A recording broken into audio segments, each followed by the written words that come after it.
बाळूमामांना 3 दिवस आणि 3 रात्री एका खोलीत कोंडून ठेवलं. पावसावर सत्ता गाजविली.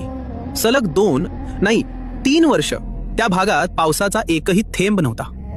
जमीन तडकलेली, विहिरी कोरड्या आणि माणसांच्या मनात एकच प्रश्न होता, आता पुढे काय? बेळगाव जिल्ह्यातील रामदुर्ग तालुक्यातलं ते खेडेगाव दुष्काळानं पूर्णपणे हतबल झालं होतं. अशा वेळी मामा आपल्या बकऱ्यांचा कळप घेऊन त्या भागात आले. पण जिथे चारा नाही, पाणी नाही, तिथे थांबणं अशक्य. मामा परत जाण्याचा विचार करत होते.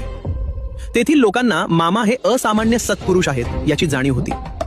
मामांना पाहून पुष्कळ लोकांनी गर्दी केली. ते मामांना म्हणाले, तू साधा माणूस नाहीस, तू परमेश्वर आहेस. चारा पाणी नाही म्हणून परत जातोस हे तुला बरं दिसतंय काय? आम्ही आता काय करावं? आमची वाट कोणती ते सांग. आम्ही आता कसं जगावं? मामा एक शब्दही बोलले नाहीत. आणि तेव्हाच गावकऱ्यांनी कठोर निर्णय घेतला. पाऊस